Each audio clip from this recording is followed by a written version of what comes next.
Joining me now is Contra Costa County Sheriff David Livingston. Sheriff, nice to have you here. Thank you. And as we mentioned, Contra Costa does have a contract with ICE, Immigration and Customs Enforcement, to house federal detainees at your jail in Richmond. Now, how long have you had this contract, and why did you agree to it? The contract actually began back in 1992 with the U.S. Marshal Service. More recently, ICE has asked to also use that contract to hold some of their detainees in our facility, which it's important to note is a dormitory-style building in West County. It is intended specifically for that type of population. They actually have keys to their own cell doors. It's minimum to low security, and it's extra bed space. So we thought it prudent to go ahead and rent those spaces to ICE, generate revenue, and reduce the operating costs to the taxpayers of Contra Costa County. How much revenue do you get from it a year? Typically, it's about $6 million a year. Okay. And then how many detainees on a given day, a given month? Our average is about 200 a day, although that moves day to day by as many as 10 or 20 in either direction.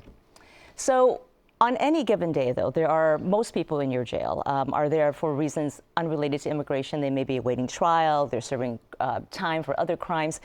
But in this country, all inmates have their fingerprints sent to the FBI database. So once federal immigration authorities figure out that some of the folks you have there are undocumented, what do they want you to do?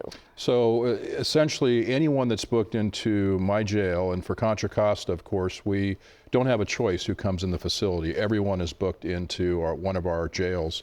Those fingerprints are automatically sent to Homeland Security and to FBI. It's at that time that ICE determines that they may want to interview one of the persons recently arrested in my facility, for example, and they notify us that they'd like to talk to that person. Formally, they might put on a request for a hold. Holds are no longer allowed in California. We don't honor holds. If that person is subject to being released at a certain time, we release them at that time. If ICE is present to interview them, we'll allow the interview to occur. Otherwise, that person is released. Do you ever proactively contact ICE to let them know that someone is about to be released? If there is a particular individual that has come to our attention as a violent offender or a serious offender, or who self-discloses that they may be subject to ICE investigation, we'll notify ICE that they may be interested in this person, but that doesn't happen very often. ICE typically knows who they want to interview, and by the way, when they come in to do that interview, in many cases they do not remove the person into their custody. You know, a lot of people take issue with that, though. You've had a number of protests at your facility. People who feel it's wrong for you to do this, wrong for you to proactively contact ICE. How do you respond to that? Well, it's a relatively small group of people. It's somewhere between 30 and 50 that appear pretty regularly to protest. My obligation as sheriff for Contra Costa County is to provide public safety to the entire county. That's 1.1 million people. So we focus on what's best, in our view, in providing public safety to everyone, not just particular special interest groups. And we already have a policy that I have signed off on that says we will do no immigration enforcement at all for our deputies on the street. This is really about the back end when someone who is already here undocumented has committed a new crime and now finds himself in jail. Several cities throughout California have declared themselves sanctuary cities, and now there's a bill, SB 54, the state bill that would make all of California a sanctuary state, right, and prohibit law enforcement agencies like yours from cooperating with federal immigration agents. Where do you stand on SB 54? I, like nearly all of my colleagues in California and the State Sheriff's Association, are absolutely opposed to that bill. We think it's a disaster. It's the first time that we have heard of where the state government is trying to tell us who we can talk to and who we can't talk to among other law enforcement agencies. It would hamper our efforts in a very demonstrable way.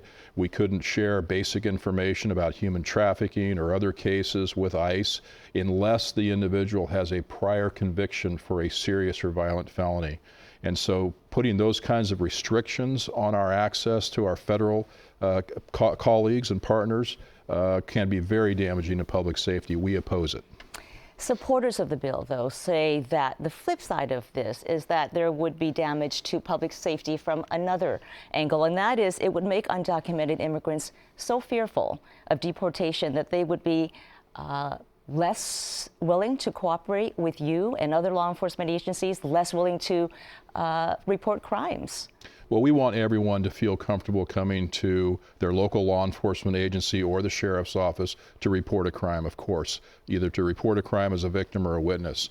We work in communities now, North Richmond, for example, where we already encounter those types of issues, and it's very difficult to get people to come forward to work with us reporting crimes. But so wouldn't those that's issues be nothing new. exacerbated, though, if you keep on opposing this sanctuary bill? I don't believe so. In fact, if we have the situation where ICE has to go now into the community to take someone into custody who may be facing a felony or a very serious charge, when they could have had that interview conducted in the safety and security of a custodial facility, that's putting more people at risk.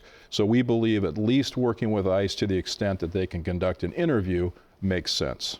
You're currently seeking $95 million to expand the West County facility. State Senator Nancy Skinner of Berkeley has a bill that essentially bars state funds from being used for jail expansions in counties that hold ICE detainees. So your seeking of this $95 million in fund could be in jeopardy if this bill passes. Your thoughts on Senator Skinner's bill? I think Senator Skinner has moved the goalposts in the middle of the game. We applied in good faith for those funds to build a reentry facility that will help those that need it most in our custody, mental health treatment, substance abuse treatment. That's what this is about. It's a $70 million grant with matching funds that the county would come up with. The grants will be awarded as early as next week. It's a very competitive grant, and we've had this contract with ICE for many, many years. So to now say, well, if you receive the grant funds, you're not going to be able to have contracts with any federal agency, I think is just patently unfair, and it's inappropriate. All right, Sheriff David Livingston of Contra Costa County, thank you so much for being here. Thank you.